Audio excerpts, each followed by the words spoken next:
Muito boa tarde. Boa tarde a todos. Vamos então dar início a esta mesa redonda que tem como título já um desafio muito grande para, em particular, para as entidades que aqui estão representadas e que por isso eu vou começar com esta pergunta no geral que peço para que aproveitem. Vamos passando um a um, apresentam-se também, porque apresentam-se muito melhor do que se for eu a apresentar, ainda que conheça muitos há muito tempo e, portanto, também saiba muito bem o vosso percurso. Portanto, a minha primeira questão, de uma forma geral, é no âmbito das instituições que representam, como é que se dão muita importância a esta necessidade de cooperar para se termos inovado, porque nós temos vindo a discutir ao longo destes 2 dias esta importância de tentar capacitar as nossas pequenas e médias empresas e até micros no agroalimentar, no âmbito da inovação e compreender as dificuldades e as barreiras que elas sentem para alcançar essa inovação e assim se manterem competitivas e atrativas no mercado. Portanto, o que é que consideram importante em termos da inovação e como promovem a cooperação para elas conseguirem inovar? Muito bem, boa tarde a todos. Antes de mais, naturalmente gostaria de começar por agradecer o convite do Inove Cluster à CCDR Centro para participar deste debate, cumprimentar os meus colegas de painel, nomeadamente a professora, agradecer o convite, apresentar-me. Meu nome é Jorge Brandão, venho da Comissão de Coordenação e Desenvolvimento Regional do Centro de Coimbra. Nesta altura sou vogal do Programa Operacional Regional do Centro. E tenho as competências. A comissão diretiva é constituída por 3 pessoas, uma presidente, que é por inerência a presidente da CCDR, e depois 2 vogais, e eu tenho as competências associadas precisamente a tudo o que tem a ver com os apoios às empresas, tudo o que tem a ver com as questões da inovação, e uma dimensão que aprezo muito e que tem muito a ver com o tema que está aqui, com o desafio que foi lançado, e daqui a pouco já explicitarei um bocadinho melhor, que tem a ver com as lógicas das abordagens territoriais. De facto, o tema da inovação é, obviamente, um tema crítico, central, e eu começaria por destacar que, precisamente na estratégia que a CCDR preparou para este novo ciclo de fundos europeus, que basicamente nos levam daqui até ao final da década, de facto, se puderem consultar essa estratégia, que está no site da CCDR, nós identificámos 8 linhas prioritárias em termos de estratégia, e a primeira tem a ver precisamente com o tema da inovação.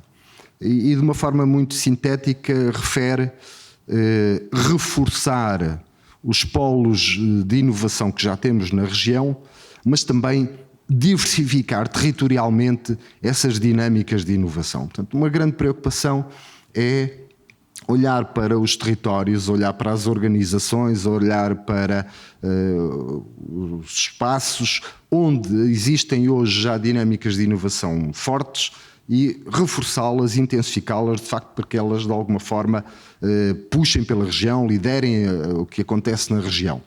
Mas precisamos de olhar para o resto da região e precisamos que todo o resto da região, todos os outros setores que não são tão inovadores, todas as áreas temáticas que não são tão inovadoras, nós precisamos de olhar para elas e mobilizá-las para envolver nesta dinâmica de inovação que queremos ter na região. E, portanto, tem essa outra dimensão, diversificar territorialmente os espaços de inovação, as dinâmicas de inovação que temos na região. E, portanto, este é o primeiro ponto de partida que eu gostaria de destacar.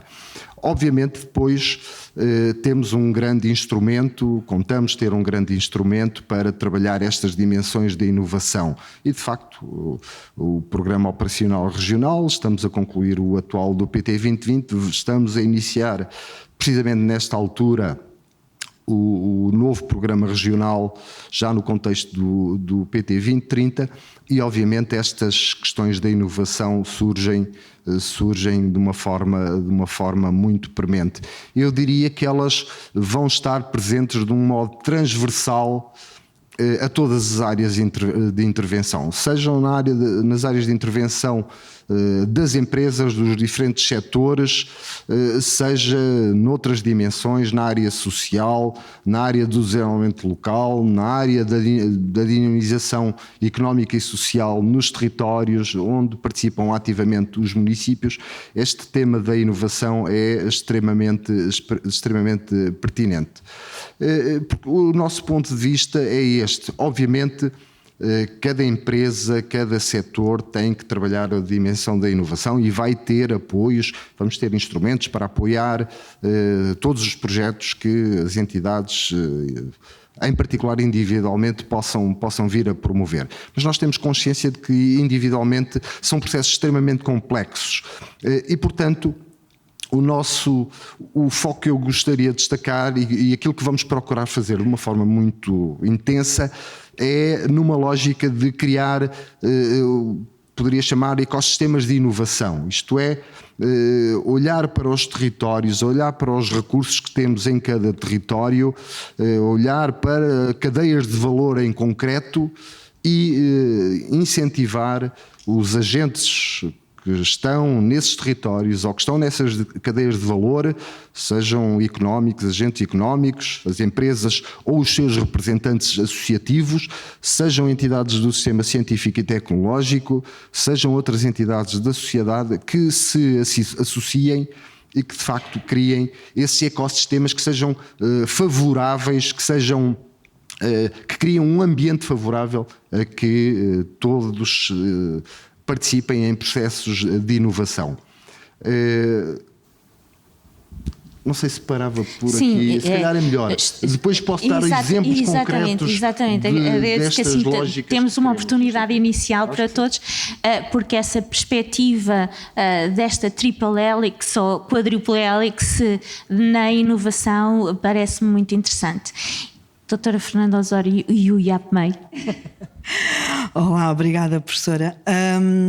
O meu nome é Fernanda Osório, eu sou quadro do IAPMEI, sou já uma jurássica no IAPMEI e já tive a oportunidade de passar por várias áreas e por vários projetos. De resto, eu gosto particularmente de trabalhar por projeto. E comecei no gabinete de estudos. O IAPMEI teve em tempos um gabinete de estudos, fazíamos estudos setoriais e foi um momento de grande aprendizagem logo no início do meu período da minha vida profissional.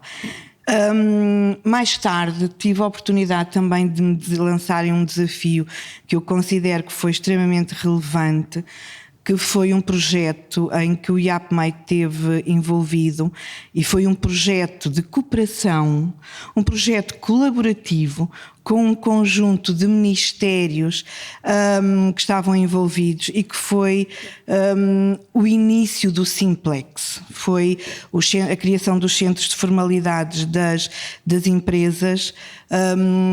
Coordenei durante muitos anos a Rede Nacional dos Centros de Formalidades das Empresas, onde trabalhámos imenso tudo o que tinha a ver com a simplificação dos atos administrativos, dos tais custos de contexto que as empresas tanto se queixam e que agora estão obviamente muito mais facilitados. Posteriormente e muito rapidamente foi-me lançado um outro desafio, que foi trabalhar na área da revitalização empresarial. Como sabem, o IAPMEI tem uma área de revitalização empresarial e em períodos e em contextos de dificuldade é uma área particularmente ativa e é uma área que as empresas procuram.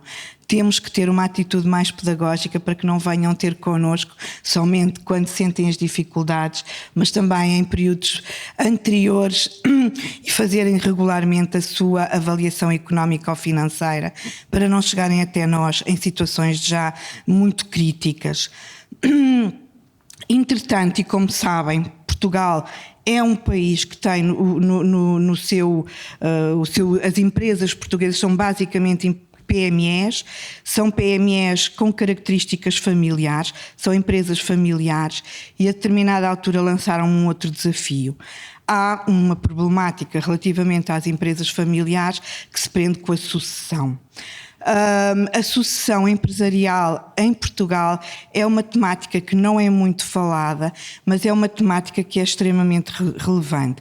Por vezes, os empresários passam as suas empresas dos seus pais ou dos seus avós para os filhos, dos filhos segue-se a geração seguinte e chega a uma altura em que já não há continuidade nas empresas, até porque a geração hoje em dia muitas das vezes não tem interesse nas empresas familiares e quer ir para outra vida, e trabalhamos ainda essas áreas e apoiamos as empresas que têm dificuldades nesta questão da geracional e de transmissão.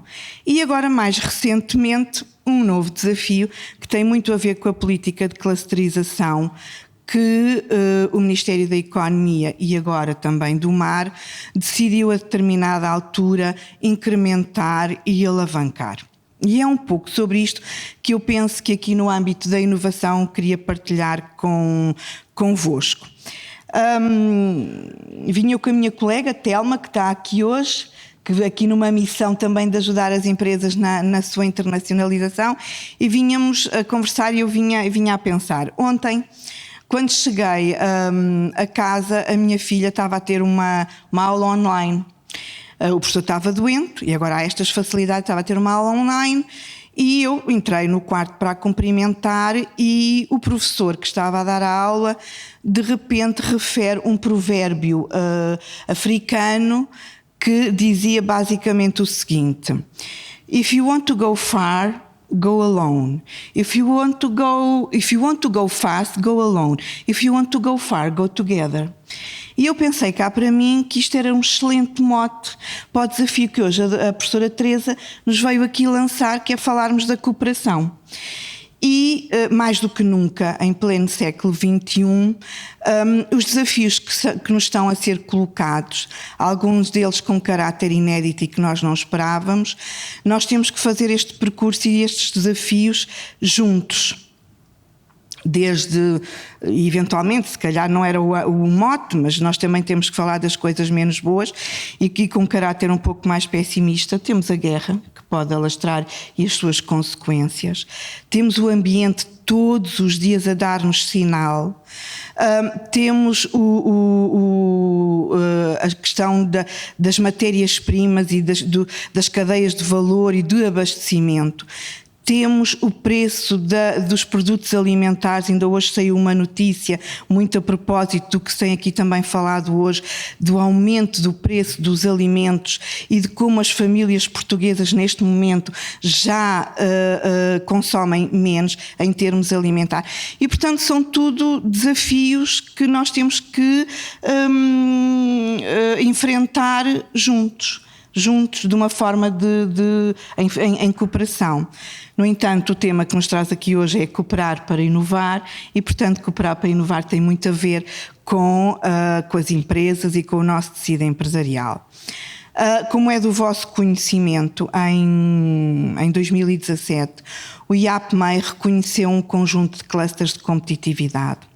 Estes clusters de competitividade estão instalados em cadeias de valor globais e altamente exportadores.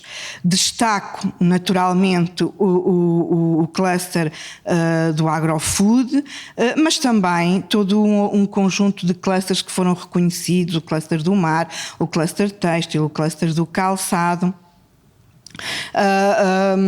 Todo um conjunto vastíssimo de clusters que representam setores de atividade altamente exportadores. Estes clusters de competitividade são plataformas agregadoras de conhecimento. São plataformas agregadoras de competências, são plataformas agregadoras de um conjunto de iniciativas que fazem com os seus associados, que são empresas, que são entidades do sistema científico e tecnológico, que são associações empresariais e todo um conjunto vastíssimo de sociedade civil, chamemos-lhe assim, que está dentro dos clusters de competitividade. E após este reconhecimento, e mais recentemente, em 2019, o Ministério da Economia considerou que tinha que se alavancar e dar mais força à política de clusterização em Portugal.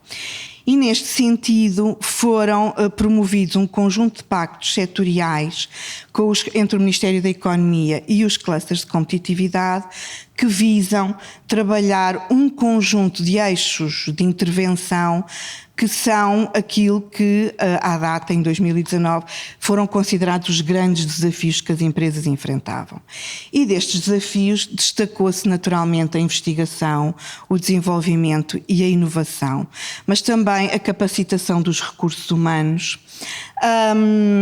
a internacionalização, porque estes pactos são não só para a competitividade, mas também para a internacionalização.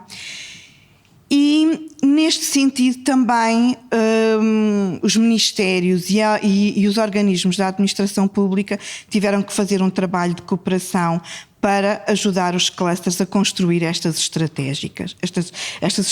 E foi assim que, com a ANI, com a ICEP,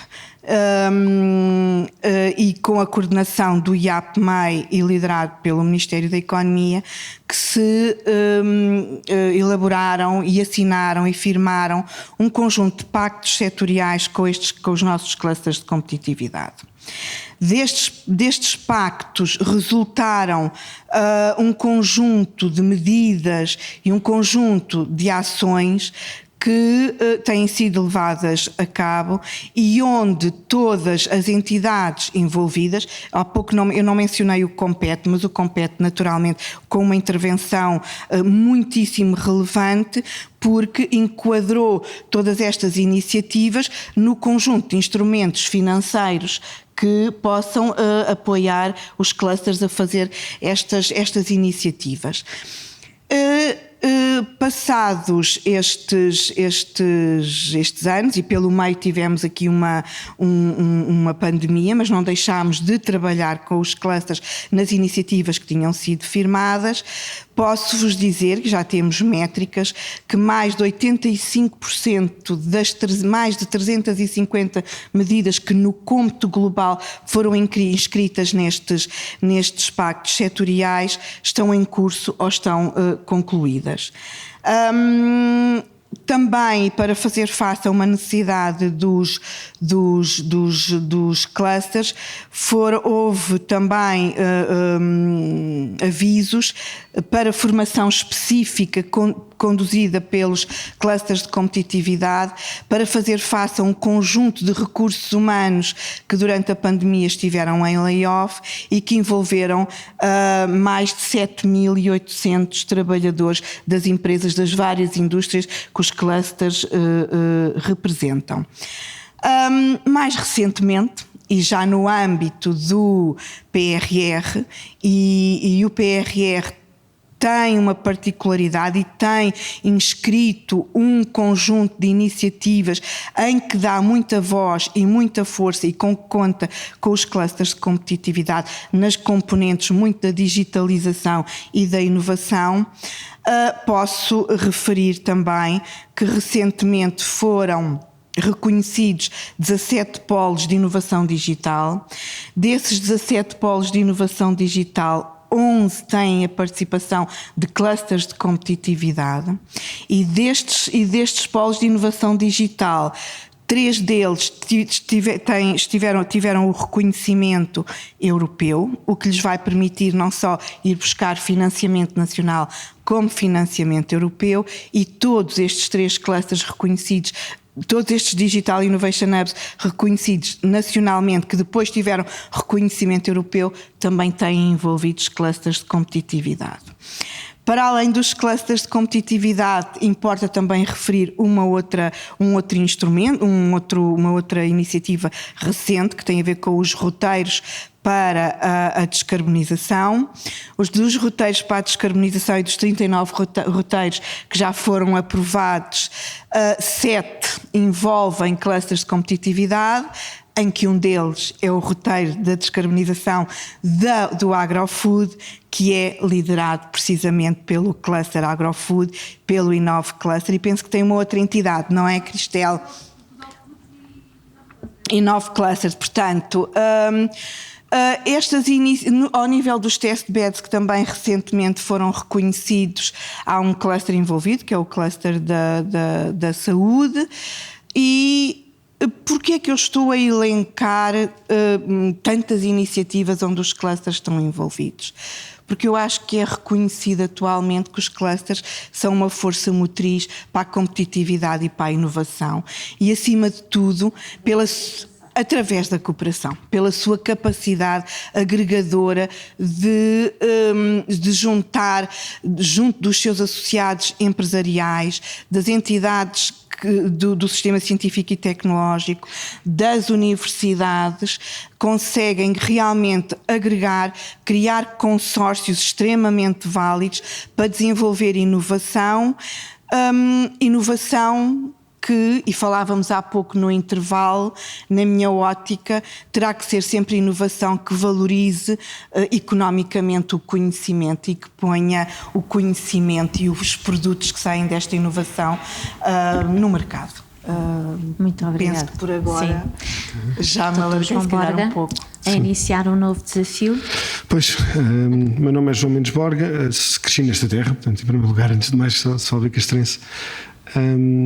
Comecei há muitos anos atrás pelo empreendedorismo, pela inovação disruptiva, passei depois passei depois pela Startup Portugal e depois tive a oportunidade de desempenhar funções no Conselho de Administração da Agência Nacional de Inovação, onde trabalhei com todos os presentes.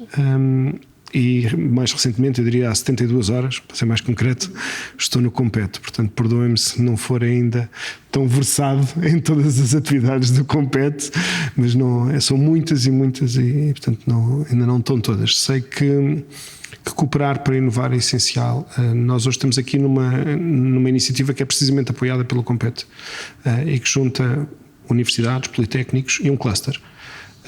E este cooperar traduz-se nisto, ou seja, não há inovação verdadeiramente sustentada se nós não tivermos o conhecimento de um lado a cooperar com as empresas do outro, e neste caso os clusters em representação das empresas alinham objetivos, alinham aquilo que é os interesses dos investigadores. Os investigadores têm todo um mundo de conhecimento para perderem o seu tempo e para dedicar e para construir em base de conhecimento. E a oportunidade de cooperar aqui é alinhar interesses. E nada melhor do que uma pessoa passar 1 ano ou 2 a investigar uma temática e descobrir que essa temática melhora a qualidade de vida dos cidadãos, que cria valor para as empresas, que pode permitir criar valor económico e criar competitividade para o país em análise final.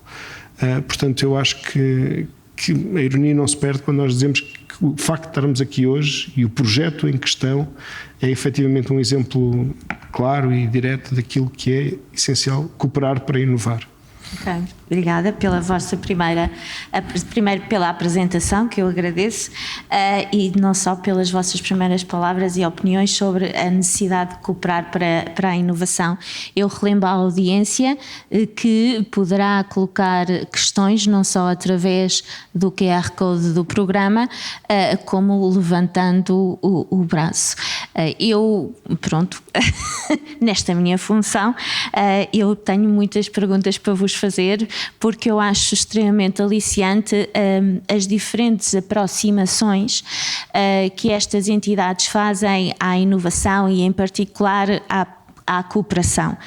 Vou começar aqui pelo Dr. Jorge Brandão, porque fiquei muito interessada em perceber melhor como é que se vai operacionalizar esta cooperação através dos tais ecossistemas, que eu deduzo que tenham uma base que se pretenda tripartida ou quadripartida ou quintapartida, ou seja, com as diferentes entidades fundamentais e agentes territoriais. Isto também, aproveito para acrescentar, porque nós todos já nos demos conta que para, por exemplo, ultrapassar problemas típicos, por exemplo, dos ditos territórios de baixa densidade, se não trabalharmos, se calhar, num ecossistema, não conseguimos quebrar um ciclo vicioso. Claro. Primeiro gostaria de vos deixar alguns exemplos de algumas coisas que já estamos a fazer hoje no contexto do Portugal 2020 e, portanto, do Programa Operacional Regional do Centro, e que de alguma forma são, eu diria que já bons exemplos do que se pode vir a passar a seguir. 2 ou 3 exemplos, e começo por um em que o Inove Cluster está muito envolvido. De facto, o Programa Regional do Centro está a apoiou, terminou recentemente, um projeto precisamente da fileira do queijo DOP da região Centro. Na região Centro temos 3 DOPs, Serra da Estrela, Castelo Branco, Beira Baixa e Rabassal.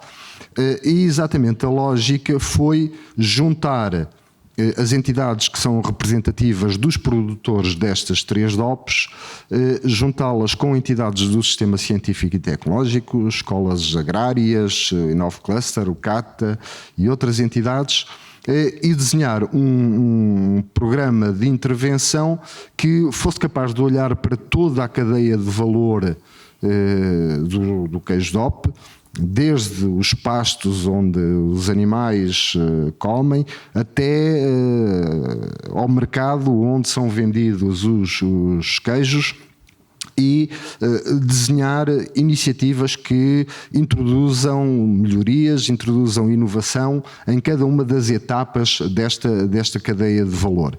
E desde logo a dinâmica que se conseguiu, primeiro, entre entidades que são de DOPs distintas, mas a aprendizagem que foi possível estabelecer entre eles, e depois a intensificação das relações com entidades do sistema científico e tecnológico, creio que foi um projeto extremamente valioso. Refiro, por exemplo, a Escola de Pastores ou a Escola de Queijeiros, que foram iniciativas inovadoras que foram testadas no contexto deste projeto, e outras mais de cariz tecnológico, avaliar aspectos relacionados com a qualidade do leite, avaliar aspectos relacionados com os prados onde os animais pastam, etc. Um conjunto de iniciativas de diferente natureza, de facto, que nos sensibilizaram e mobilizaram precisamente para esta lógica. Um outro exemplo que eu dou relacionado com o setor do vinho, numa lógica muito semelhante, representantes dos produtores, neste caso as comissões vitivinícolas, e temos 5 na nossa região, entidades do sistema científico e tecnológico, mais uma vez institutos politécnicos em particular e as suas escolas agrárias, exatamente olhar para toda a cadeia de valor, desde a vinha até à comercialização do vinho, mais uma vez identificar lógicas de valorização, de inovação que ajudassem, de facto, criar valor, aumentar a competitividade do setor. Estamos a fazer o mesmo na floresta, de uma forma muito semelhante, e reforço, em particular na floresta, que tem uma fragilidade muito grande. O setor da floresta, e a região centro é muito forte em floresta, ou temos grandes players associados nomeadamente a empresas de produção de papel e pasta de papel, tem obviamente uma atividade muito forte na nossa região em particular, ou então temos microprodutores que, pela sua dimensão, pelas suas características, estão de facto afastados destes processos de inovação. E, portanto, este trabalho tem sido muito relevante. Ainda há poucos dias, houve uma iniciativa, creio que foi em Proença Nova, exatamente onde foi feita a demonstração de robôs na limpeza de floresta, que é um aspecto central da atividade florestal. E, portanto, são estas lógicas que procurámos prover. Portanto, abordagens numa lógica de cadeia de valor associando estas dimensões. Ou seja, esses projetos têm integrado empresas de diferentes dimensões?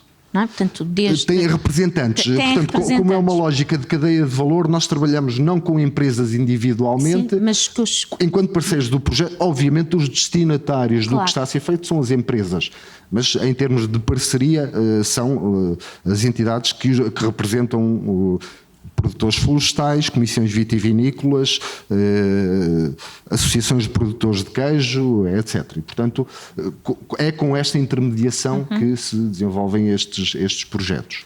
Em particular também para incentivar eventualmente as empresas mais pequenas a se associarem para ganharem força e dimensão. De outra forma, não. É esta a principal dificuldade que sente, por exemplo, porque a região centro tem um índice de inovação diferente da região norte, diferente da região de Lisboa e Val do Tejo. Isso pode-se dever a muitas características, não só populacionais como de densidade empresarial, mas é mais difícil promover a inovação aqui. Pelas características do território, das empresas em particular, e sim, claro que sim, estamos a falar por norma de muito pequenas empresas, microempresas, muitas delas ainda a funcionar numa lógica de um setor tradicional e, portanto, a sua apetência, a sua disponibilidade, a sua sensibilidade a estas questões da inovação. E a possibilidade de adaptar as políticas mais nacionais, digamos assim, que vêm da entidade, por exemplo, compete às características específicas de cada região? Lá está. O exemplo que eu estava a dar é importante por isto. Depois existem os instrumentos de financiamento, em concreto dirigidos às empresas, e nós temos consciência de que muitas empresas não são capazes, seja financeiramente, seja tecnicamente, seja em termos de organização, não são capazes de beneficiar desses financiamentos. E, portanto, nós temos que ter estruturas lógicas de intermediação.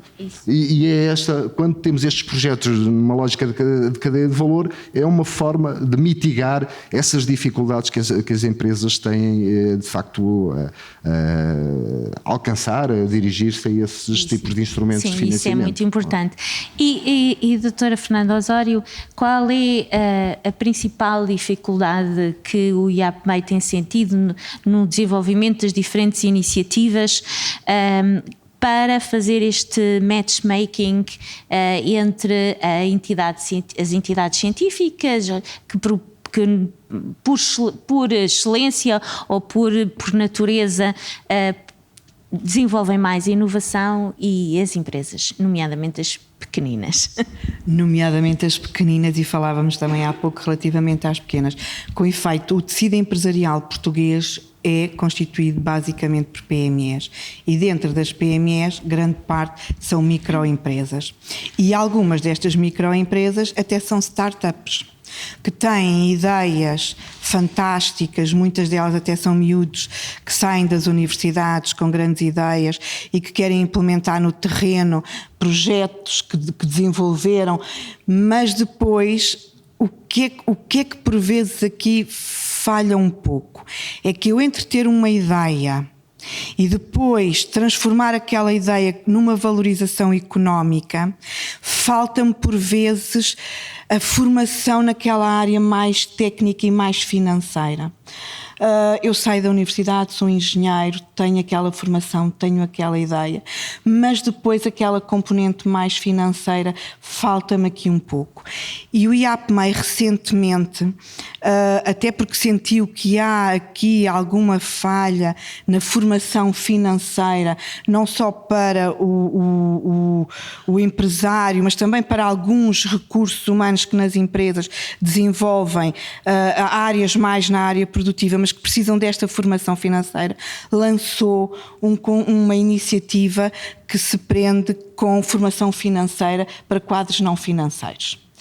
E muitas das vezes esta é talvez uma dificuldade, é entre a ideia e depois da ideia valorizá-la e colocá-la no mercado de forma rentável. Nós inventamos e concebemos um produto novo ou investigamos para colmatar uma determinada necessidade, mas convém que depois isto chegue ao mercado e que no mercado isto tenha rentabilidade e que dê dinheiro, é assim, é Claro, a realidade. Claro. Do ponto de vista das universidades, a lógica poderá naturalmente também ter a ver aqui depois com algumas questões de natureza financeira, não é? O dinheiro para a investigação admito que nunca seja suficiente.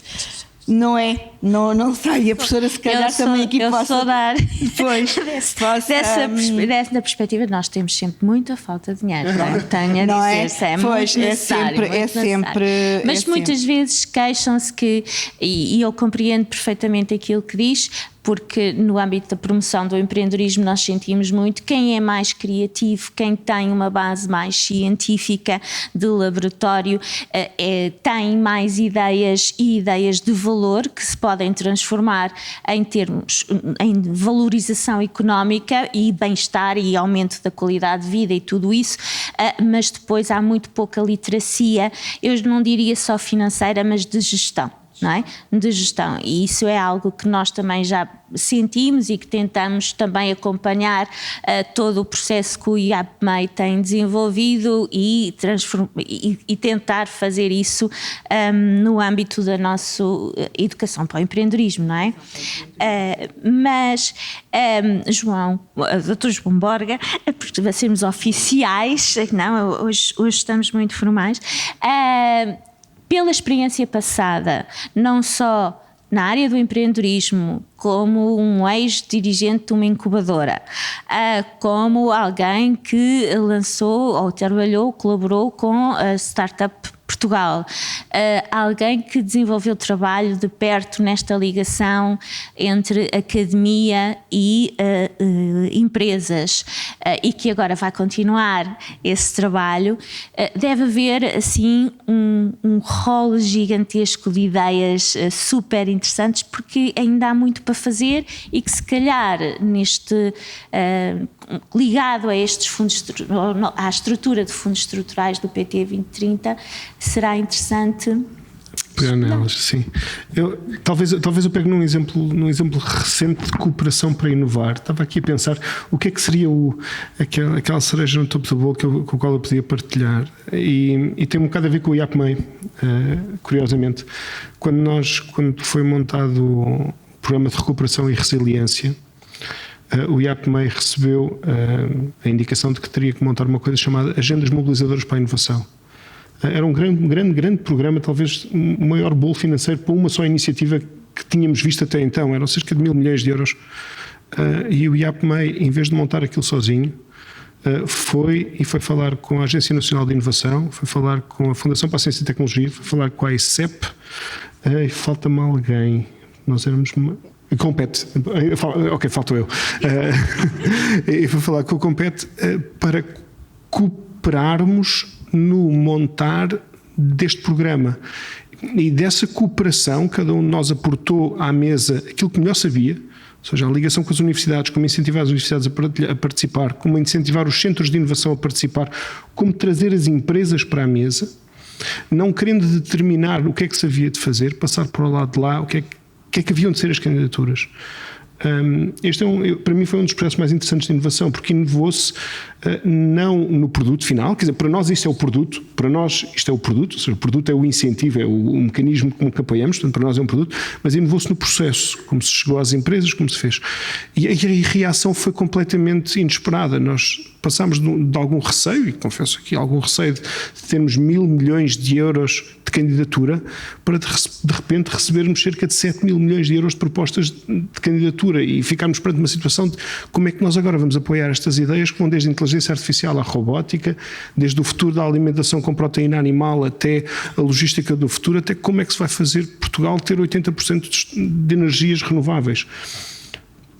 Cooperar para inovar também passa pelas instituições nas quais nós trabalhamos, pensarmos os instrumentos daqui até ao final da década de uma forma diferente como os pensámos nos últimos 2 quadros. Nem tudo está para trás, está mal, e há muitas coisas que têm que se manter e continuar a fazer, até porque mudar tem um custo para quem usa os instrumentos, mas há coisas nas quais nós temos a obrigação de inovar colaborativamente e cooperativamente entre as instituições e a sociedade que produz valor, seja ela do lado universitário, seja ela do lado empresarial. Sim. Aliás, acrescento e faço uma pergunta novamente a todos. Fala-se muito e como resultado de um estudo que foi feito sobre o impacto do financiamento dos fundos estruturais europeus em termos de inovação às empresas portuguesas, falta aqui uma visualização mais forte ou uma efetivação do resultado económico desse investimento que tem sido desenvolvido. Eu gostava de ouvir o que pensam sobre isto, porque pronto, é um estudo científico, e o que é que se poderia fazer em particular, porque se todos trabalham também e contribuem para a definição das novas candidaturas que aí vêm, o que é que se poderá lá introduzir de forma a tentar garantir que o investimento que se faça, nomeadamente a inovação, que é que aqui estamos, seja efetivo e que determine ou que impulsione economicamente o tecido empresarial português.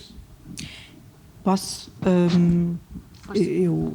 O João hoje está aqui como recentemente impulsado no Compete, mas se me permite, João, eu penso que no próximo, ou melhor, já neste quadro comunitário, no 2030, importa reforçar verbas para a eficiência coletiva, para tudo o que são projetos no âmbito da eficiência coletiva. E no âmbito da eficiência coletiva estão naturalmente os clusters de competitividade. Colocam-se às empresas hoje um conjunto de desafios que passam muito pelos desafios que também foram traçados em termos de União Europeia e muito focados nos 14 ecossistemas industriais que a própria União Europeia definiu, onde o agrofood tem um papel também particularmente relevante. Mas estes desafios que se prendem muito com a transição ecológica, com a transição energética, com a transição digital, têm que obrigatoriamente ser protagonizados de forma coletiva, em cooperação.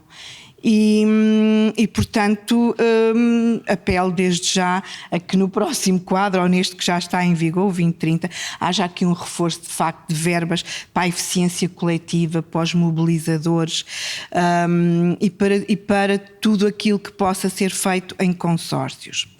Há uma particularidade quando se fala em consórcios. Há pouco não referi, mas importa referir. Os clusters de competitividade estão em 41 consórcios das agendas mobilizadoras.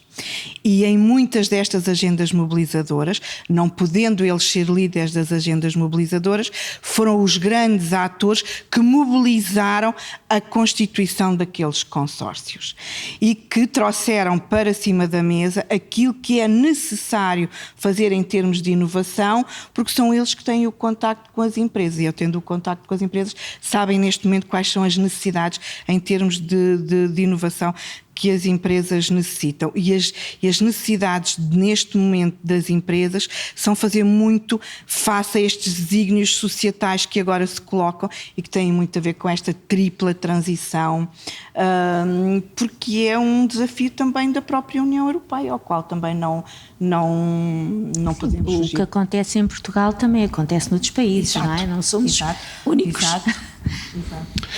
Eu gostava de acrescentar relativamente doutora Teresa, a pergunta que lançou, a questão dos dados, da informação, ou seja, esse estudo que saiu é importante e é interessante, mas temos que fazer muitos mais estudos desses.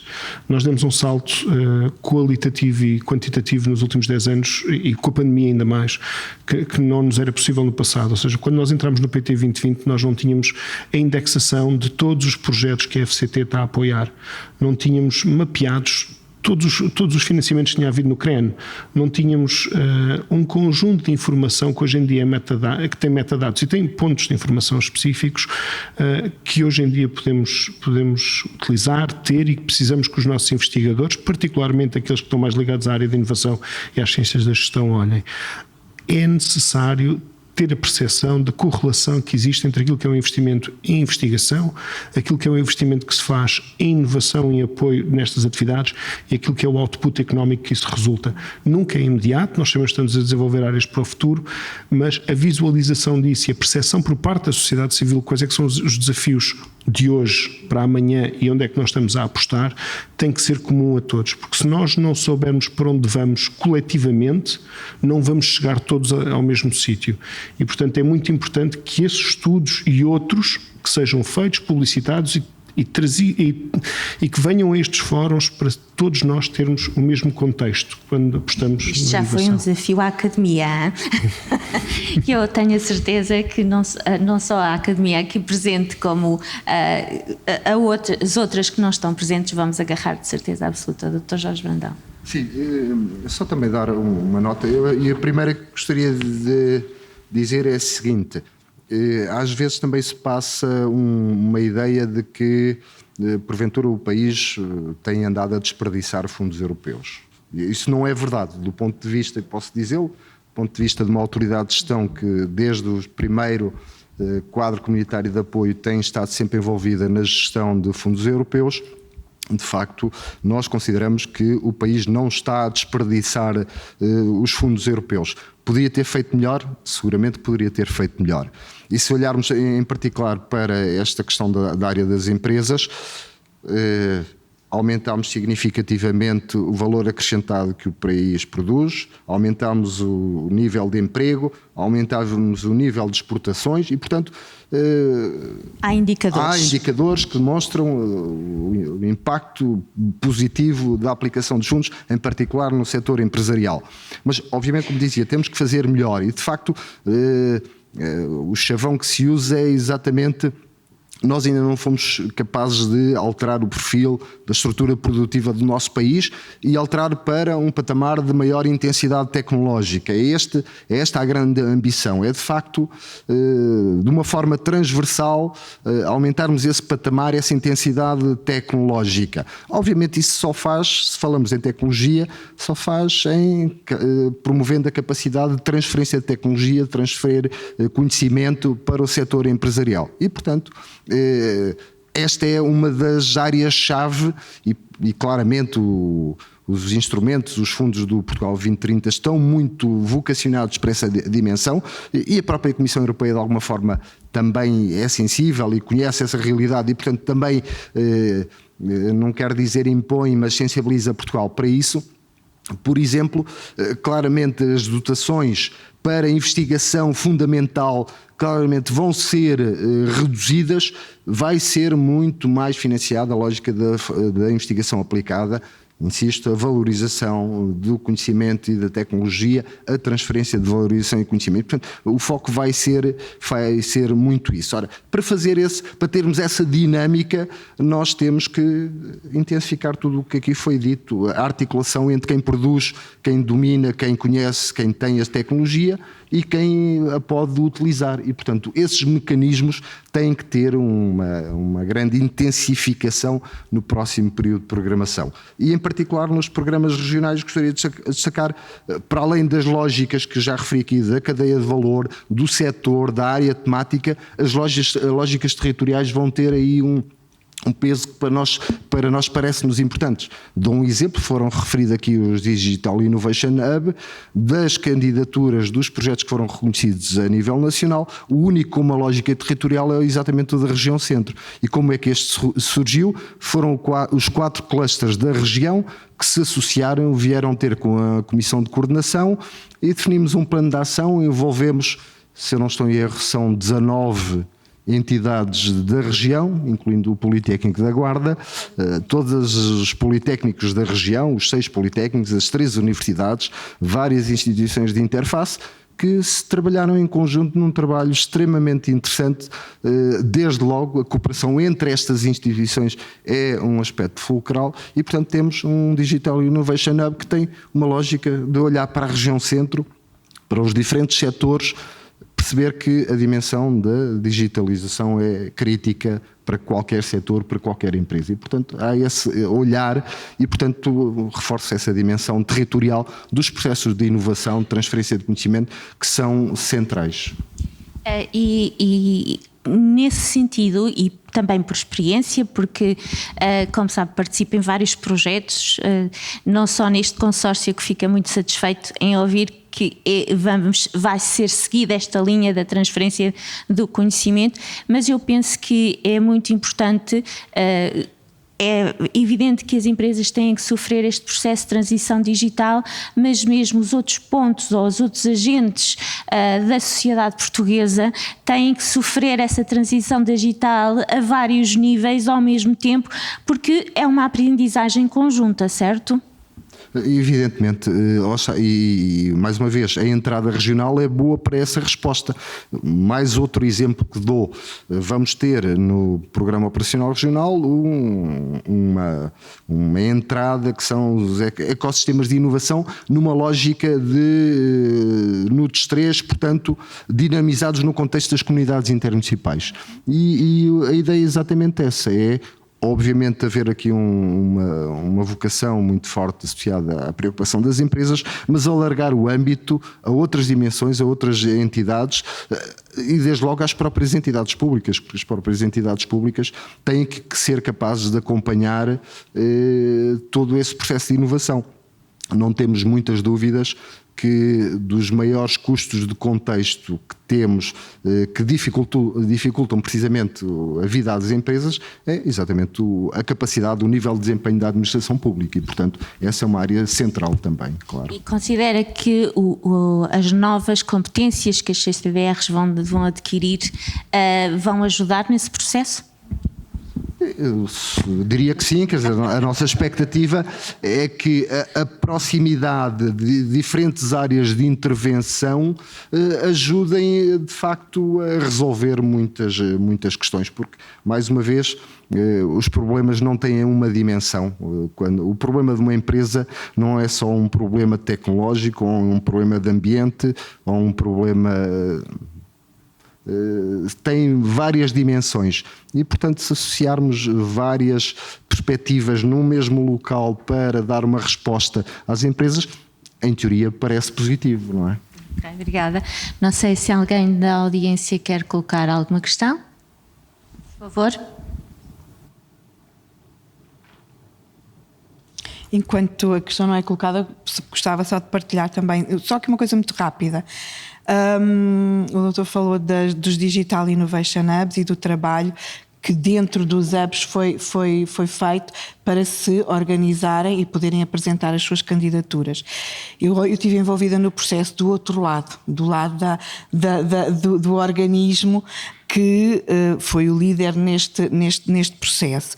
E também nós nos organizámos de forma colaborativa e em cooperação.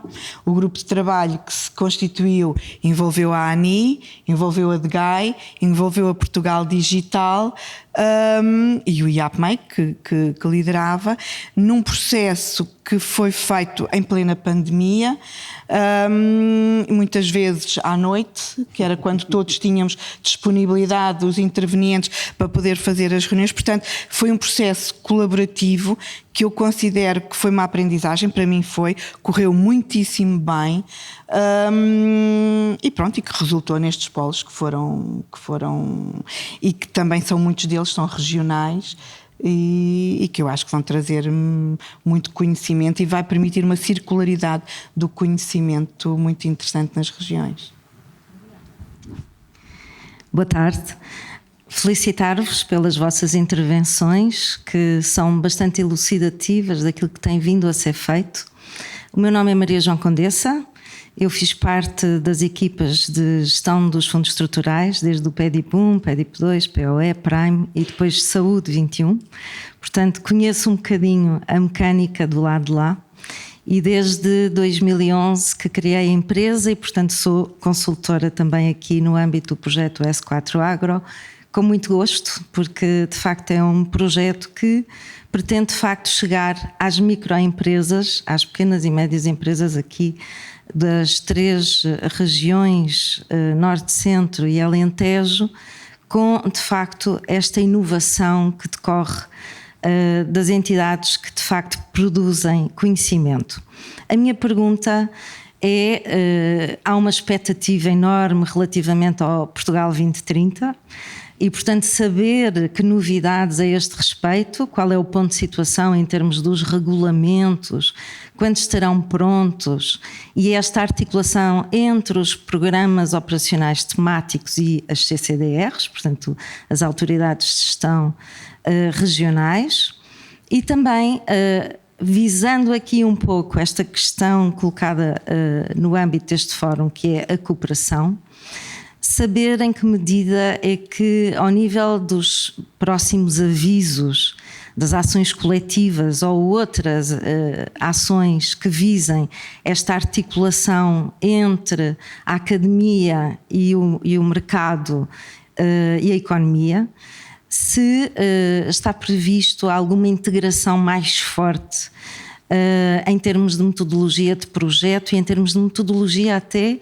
das próprias autoridades de gestão, trabalharem previamente num fórum, digamos, por exemplo, um focus group, para se compreender melhor as necessidades de ambas as entidades, portanto, a academia e as empresas, porque seria também interessante perceber como é que poderia funcionar melhor em termos de metodologia até de projeto, visando próximos avisos, para um trabalho mais integrado entre a academia e as empresas. Por exemplo, a pensar nestas ações coletivas, por que não haver uma intervenção mais forte em termos de os estudantes que estão na academia trabalharem logo com as próprias empresas. Este é um exemplo, mas outros poderão surgir precisamente se houver um espaço para se ouvir os intervenientes do sistema antes de se poder lançar os próximos concursos. Espero ter sido clara. Acho que são muitas perguntas numa só. E um conjunto de sugestões que eu... Se calhar posso dar algumas notícias sobre o estado da arte do Portugal 2030 e do que é que se perspectiva em termos de avisos. De facto, nesta altura estão a decorrer de uma forma extremamente acelerada os trabalhos de preparação de todo o que é o enquadramento necessário para colocar no terreno os instrumentos. O novo regulamento que vai suceder ao RSI, o regulamento específico de inovação, os nomes estão a mudar um bocadinho, a gente tem que pensar inovação e transição digital, portanto, que é a nova sigla do COMPET, e, portanto, mas que é relevante para o COMPET, mas também para os programas regionais, está em fase avançada, porque a expectativa é, se não for no final de março, primeiros dias de abril, abrir os primeiros avisos, nomeadamente o primeiro aviso da inovação produtiva, na sequência daqueles avisos de manifestação de interesse que estão abertos já há algum tempo. E, portanto, essa é a preocupação primeira, dar resposta a essas intenções de investimento que estão... Registro de incentivo, não foi? Foi aquelas coisas que fizeram registro de incentivo. E, portanto, dar resposta a essas manifestações de interesse de investimento que as empresas já apresentaram. E, portanto, está tudo a ser feito muito em conta relógio para ter tudo pronto nessa altura para abrir esse aviso. A partir daí vai ser definido um plano de avisos para sucessivamente os outros instrumentos de apoio começarem também a ser abertos. Nesta altura não está mais do que isto definido, vai ser elaborado um plano de avisos um pouco diferente daquele que houve no passado, de facto não foi muito interessante na medida em que era um plano anual e depois nem sempre se cumpria, e quando se chegava ao final do ano não se tinha perspectivas do que é que vem a seguir. Portanto, a ideia agora é fazer um plano de avisos que ele próprio, esse plano é dinâmico, isto é, à medida que ele vai avançando, retiram-se os avisos que entretanto passaram e entra um novo ciclo mais à frente, portanto, para haver sempre uma perspectiva a prazo de que avisos vão ser abertos. A lógica dos instrumentos é relativamente próxima daquela que conhecíamos, portanto, de uma forma geral vão manter-se os mesmos instrumentos. Uma lógica também muito semelhante àquela que existe hoje de repartição entre o COMPET, o Programa Nacional Temático, e os programas regionais. Por norma, a diferenciação em instrumentos que são partilhados é pelo valor ou pelo facto de serem projetos multi-região ou serem projetos mono-região, portanto o racional vai ser muito, muito semelhante. Mas depois, em relação ao que referiu, eu acho que exatamente estão a ser dados passos no sentido de, por um lado, alargar esta lógica da colaboração entre entidades do sistema científico e tecnológico e as empresas para os processos de transferência de conhecimento e tecnologia, mas também alargar, e porventura isto decorre até da experiência das agendas mobilizadoras, alargar a possibilidade de ter projetos e projetos porventura em coprodução que integrem as várias dimensões, desde a produção de conhecimento até ao investimento produtivo propriamente dito. E, portanto, está-se a criar no regulamento essa margem de manobra para poder integrar essas lógicas mais completas da cadeia do ciclo de investimento das empresas, para além dos tradicionais projetos em copromoção entre empresas, entre entidades do sistema científico e tecnológico, entre grandes empresas e PMEs. Portanto, de uma forma geral, isso está a ser previsto. Obrigado. Só tenho mais uma coisa a acrescentar. Acho que há um aviso também de internacionalização que está na calha e que também deve estar para acontecer, mas faço minhas as palavras. É verdade. 72 horas. 72 horas. Não teria dito muito mais. Não teria dito muito mais. Relativamente à eficiência coletiva, aquilo que posso adiantar é que estamos a trabalhar no enquadramento jurídico-legal do novo ciclo de reconhecimento dos clusters de competitividade, porque o ciclo anterior terminou. Há expectativas de que novos clusters surjam e muito vocacionados para aquilo que são os novos desígnios da nossa sociedade, nomeadamente ao nível da sustentabilidade, da nanotecnologia, da microeletrónica, sendo que um dos grandes objetivos será contribuirmos em termos europeus para minimizar o mais possível, e contamos naturalmente com os clusters para isso, as nossas dependências a nível de outras geografias, de que destaco a microeletrónica, a sensorização, tudo o que tem a ver com a nanotecnologia, porque recentemente tivemos essa experiência, não é? As dependências de outras zonas do globo em termos de cadeias de abastecimento fez com que a Europa olhasse para determinados setores de atividade de outra forma. Admite-se naturalmente que de seguida surja um novo ciclo de avisos para a eficiência coletiva e que naturalmente tudo isto tem que ocorrer muito rapidamente, Ou seja, esta visão global também é extremamente importante, porque cada vez mais sentimos que aquilo que se passa nos outros países afeta-nos a todos, e isso vai estar refletido também nas linhas estratégicas da distribuição, digamos assim, de apoios no fundo estruturais. Sim, a própria Estratégia Nacional de Especialização Inteligente, a ENEI, e as EREIs, por sua vez, deixaram de ser instrumentos que são estáticos e fixados no tempo quando são escritos, passam a ser revistas, passam a ter um processo de análise constante daquilo que é o enquadramento, quer nacional, quer externo, e que permite que haja uma adequação da estratégia e, por sua vez, depois o impacto que tem nos próprios avisos de financiamento. Portanto, acho que isso de alguma forma está assegurado. Sim, eu gostava de reforçar esta dimensão, é extremamente relevante. De facto, obviamente, as estratégias de especialização inteligente vão ter um papel central nas opções que vamos fazer, seja na dimensão da produção de conhecimento, vão continuar a ser aí essenciais, mesmo nos investimentos produtivos vão ser também relevantes. Mas eu acrescentaria precisamente, e a ideia é evoluir de uma lógica estática para uma lógica dinâmica neste sentido. A própria regulamentação europeia prevê isso. Portanto, a nível europeu está-se a dar de importância exatamente a estas estratégias de especialização inteligente e nós vertemos isso para o texto dos programas e, portanto, vamos ter mesmo uma entrada, há um objetivo específico que é exatamente para trabalhar aquele conceito que está muito associado às raízes dos processos de descoberta empreendedora, que é exatamente juntar entidades diversas, até entidades de setores diferentes, para de facto desencadear processos que conduzam à emergência de projetos transformadores, projetos disruptivos, projetos novos que possam de facto alavancar processos de crescimento e ou seja, inovação numa perspectiva de cocriação e multidisciplinariedade. Exatamente. E portanto esses processos, esse trabalho vai ser também financiado, vai ser incentivado, porque na expectativa de facto os seus resultados sejam projetos diferentes daqueles que fazemos tradicionalmente. Se soubermos para onde vamos.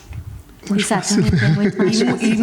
E muito aliado também a uma necessidade que as empresas têm transmitido até no âmbito do Ministério da Ciência e Tecnologia, a necessidade de cada vez mais a investigação ser feita em ambiente de fábrica, de chão de fábrica. Ou seja, é muito interessante o investigador, naturalmente gosta de investigar aquilo que é do seu gosto e da sua vontade, mas poder fazê-lo em ambiente empresarial e que seja investigação, que seja um win-win, que seja interessante para o investigador, mas que também seja interessante para a empresa onde ele está a fazer o seu doutoramento e a investigar. E neste sentido,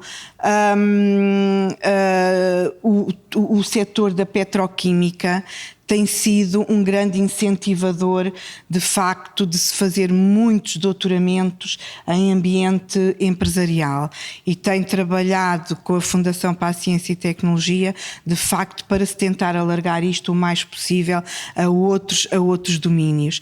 E a Cotec, por exemplo, vai agora até fazer um ciclo de trabalho e de promoção de informação relativamente a doutoramentos que possam vir a ser feitos em ambiente empresarial. Quem tiver interesse, pois é uma questão de procurar, que vai haver informação sobre isto a outros setores de atividade que não só o da petroquímica, química industrial, refinação, é uma área que tem muita investigação aplicada, mas que se pretende fazer de forma transversal a outros. Foram precisamente hoje abertas 400 bolsas para doutoramentos em ambiente empresarial. Exatamente. Mas também me parece importante, não só do ponto de vista do ensino politécnico, por exemplo, mas também pelo contacto que vamos tendo com o tecido empresarial, que essa investigação, que não pode ser idêntica, não é?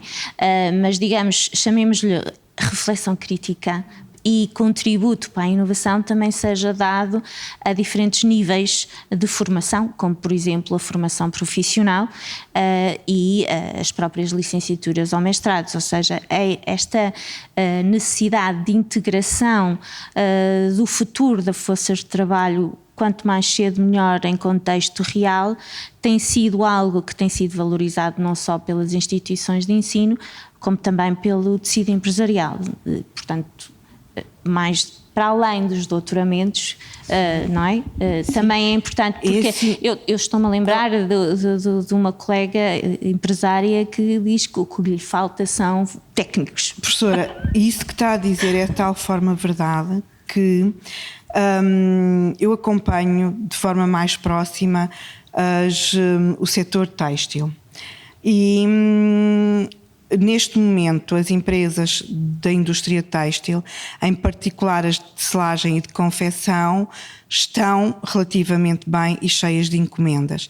têm uma dificuldade, não têm costureiras, não têm tecelões. Portanto, não podemos realmente olhar só para o emprego altamente qualificado. Naturalmente é para aí que temos que caminhar, no entanto está a haver muita dificuldade neste momento em encontrar pessoas para trabalhar naquilo que nós denominamos na gíria chão de fábrica. A Câmara Municipal de Vila... E permita-me só dizer o seguinte, que noutros países, não é? Esse trabalho é de tal forma valorizado que a promoção da reflexão crítica e do contributo desses funcionários ou desses colaboradores nas empresas para a inovação interna da própria empresa é extremamente elevado no sentido de maior eficácia de processos, melhorias nos equipamentos. Sem dúvida, hoje um tecelão para fazer uma peça não temos que ter aquela imagem tradicional, é fazer programação num computador para colocar a máquina a funcionar. Acontece, porém, que mesmo a esse nível está a haver dificuldade em captar, nomeadamente nos jovens, o interesse para trabalhar na indústria. Eu até me faz um pouco de confusão que muitos jovens preferem estar numa caixa registradora num supermercado a passar produtos do que aprender uma profissão, por exemplo, a este nível, mas isto é mesmo, está a acontecer. E então estava a querer partilhar aqui uma situação que é o seguinte: o CITEV, que é o Centro Tecnológico da Indústria Têxtil, está em colaboração com a Câmara Municipal a tentar ver de que forma se pode ir buscar migrantes para trabalhar na indústria têxtil. Mas, naturalmente, a migração tem aqui vertentes sociais extremamente importantes que têm que se considerar. Desde logo, onde é que se vai encontrar habitação para esta gente que possa ir de fora. E, de facto, uma das iniciativas é tentar trabalhar com a Câmara Municipal no sentido de se encontrar alojamento para se poder ir buscar migrantes para trabalhar neste momento na indústria têxtil, havendo toda a disponibilidade para dar formação, mas desde que naturalmente estas pessoas sejam bem integradas e com condições para obrigada. vir. Acho que temos mais 2 perguntas, certo? Por favor. Boa tarde a todos. Antes de mais, gostaria de agradecer a todos os oradores. A luz está verde? Está verde. Ok. Então, aproxime. Sim, ok, agora já está bom. Raquel Caldeira, sou responsável de inovação de uma empresa de automação e robótica, mas tenho também o prazer de trabalhar com algumas empresas na área agroindustrial. E antes de fazer a minha pergunta, gostaria de dar um testemunho de uma tipologia de financiamento que foi muito útil para aplicarmos uma nova tecnologia no chão de fábrica aqui numa PME em Castelo Branco e que teve bastantes resultados em termos tecnológicos e também de valorização dos seus produtos. Nós concorremos conjuntamente com essa PME a um projeto europeu, um projeto de uma dimensão maior, que desenvolvia tecnologias transversais na área do IoT, robótica, digitalização e que depois abriria determinados experimentos, ou um conjunto de experimentos com lump sum, em que os processos eram muito mais ágeis, o processo de resposta, o processo, inclusivamente, da gestão financeira do projeto, focando essencialmente nos resultados práticos e nos deliverables técnicos científicos e de mercado do projeto. Isso foi muito útil, não é um projeto de grandes dimensões, envolveu 2 entidades, podia envolver 3, às vezes 4, com artistas também, num processo mais de inovação aberta, mas que é muito útil tanto para nós, que já temos uma área de investigação e desenvolvimento há cerca de 12 anos e que somos technology providers e temos muita experiência em gerir diferentes tipos de projetos, mas por ser projetos de menor duração, 9 meses, 1 ano, que chega mais depressa ao mercado. E gostaria de saber se no âmbito do Portugal 20 30 vamos ter algum tipo deste tipo de projetos, que também temos muito, apesar de no PRR haver muito este interesse, não é? Tecnologias que entram no chão de fábrica, e nós estamos em 2 agendas, mas uma das quais com 108 parceiros, por isso com uma dimensão muito grande e que é muito mais difícil de iniciar, obviamente.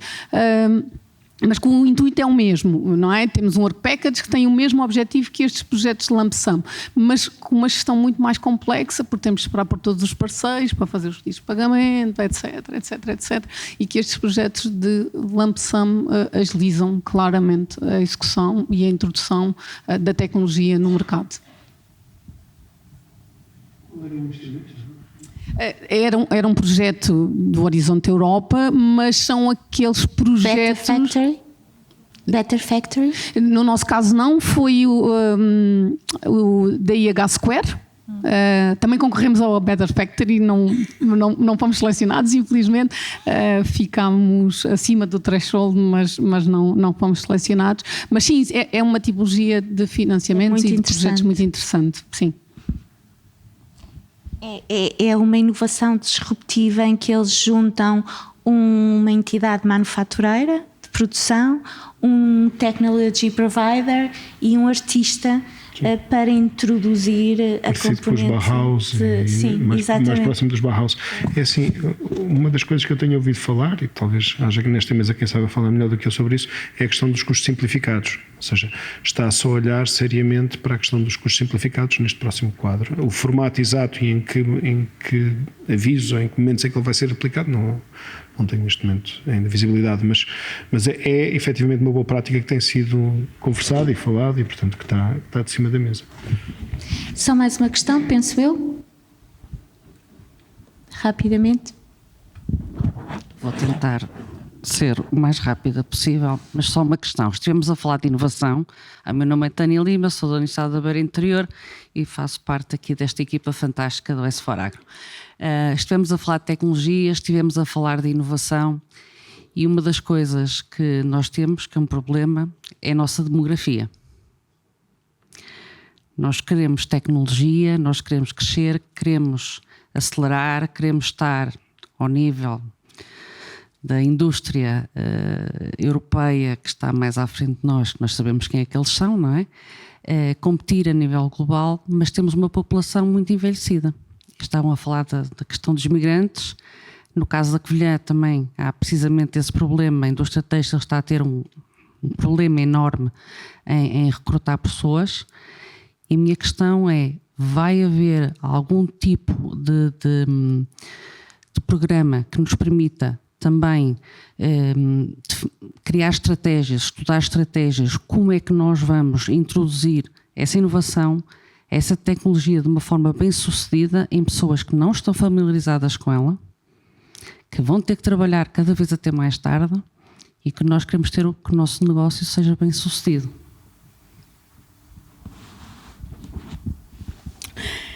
Isso é mesmo verdade. Aliás, eu tinha acabado de referir que eu, quando referi a indústria têxtil mais do norte, não podemos deixar de falar dos lanifícios da zona da Covilhã e muito ali na corda da Serra. Essa questão da demografia penso que tem que ser muito trabalhada a nível regional com as câmaras municipais. Isto é a minha opinião muito particular. E com outras entidades e com outras estruturas que até da sociedade civil que possam envolver-se. E naturalmente também com os próprios empresários que têm uma situação para resolver.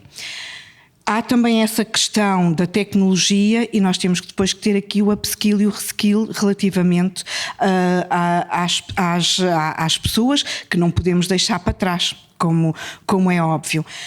Nós, e como há pouco quando falei relativamente aos pactos setoriais, muitas das iniciativas e a nível da capacitação de recursos humanos, que era um eixo de intervenção que praticamente todos os clusters de competitividade referiram, haviam e estão a ser desenvolvidas, juntamente com os clusters de competitividade, iniciativas, nomeadamente de caráter formativo, para, no âmbito do upskill e do reskill das pessoas. Relativamente aos empresários, penso que vale sempre a pena, em situações em que se confrontem com estas dificuldades, poderem dialogar com o cluster que representa o seu setor, porque estão a desenvolver-se iniciativas e os clusters estão a desenvolver iniciativas que podem ajudar nesta matéria. E eu acrescentaria, obviamente, a questão do desafio demográfico em particular é uma questão crítica, não só para responder às empresas, mas de uma forma transversal à sociedade e a várias áreas de intervenção. E então, a nossa expectativa é que possamos, no contexto do programa operacional, trabalhar essa dimensão, mais uma vez, na lógica territorial. Isto é, nós vamos ter instrumentos de apoio à criação de emprego, vamos ter instrumentos para apoiar a mobilidade de pessoas para o interior, por exemplo, mas vamos também tentar colocar no terreno, como foi dito, organizar os territórios, em particular as câmaras municipais através das suas comunidades intermunicipais, exatamente para criarem um ambiente acolhedor e depois terem estratégias de atração de pessoas que venham para o seu território. Com os municípios, com as entidades da área social que estão nos seus territórios, organizar o tema da habitação, organizar o tema da saúde, da educação, do apoio social para as pessoas que venham viver para estes territórios, criar estruturas de acolhimento que depois permitam, de alguma forma, entre aspas, vender o território, mostrar fora que o território tem condições, é atrativo, tem oportunidades de emprego, mas também tem condições de acolhimento e de enquadramento das pessoas, de forma a terem uma vida perfeitamente aceitável e, portanto, esse é um aspecto-chave que vamos procurar trabalhar no futuro. Por exemplo, ao nível do Pinhal Interior, onde temos um plano de revitalização do Pinhal Interior, vai ser um dos projetos-chave que vamos procurar promover.